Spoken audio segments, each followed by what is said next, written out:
নিয়মিত সুন্নত না পড়লে দুইটি বিপদ চলে আসবে। এটা কিন্তু মারাত্মক বিপদ। আমরা অনেকেই সুন্নত নামাজ পড়ি না, অনেকে শুধু ফরজ আদায় করে। ফরজ আদায় করলে আপনার ফরজিয়াত আদায় হবে, তবে একটা কথা স্মরণ রাখবেন, যারা সুন্নাত পড়ে না তাদের নামাজ কিন্তু পরিপূর্ণভাবে হয় না। হ্যাঁ, আপনার মাঝে মধ্যে একদিন ছুটে গিয়েছে, বছরে একবার অথবা মাসে একবার ছুটে গেছে, এটা ভিন্ন কথা, কিন্তু আপনি নিয়মিত সুন্নাত পড়েন না, যেটা সুন্নাতে মুআক্কাদা। যেমন ফজরের 2 রাকাত সুন্নত আছে ফরজের আগে, জোহরে প্রথমে 4 রাকাত, পরে 2 রাকাত, এরপরে মাগরিবে 2 রাকাত সুন্নত আছে, এরপরে এশায় আছে 2 রাকাত সুন্নত। এগুলো যারা পড়বেন না, অবশ্যই কিন্তু নবীজি সাল্লাল্লাহু আলাইহি সাল্লাম তাদের ব্যাপারে কিন্তু ভয়ঙ্কর কথা জানিয়ে দিয়েছেন।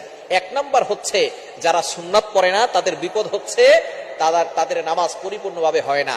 আর 2 নাম্বার হচ্ছে কিয়ামতের ময়দানে তাদের ব্যাপারে নবী সাল্লাল্লাহু আলাইহি ওয়াসাল্লাম সুপারিশ করবে না।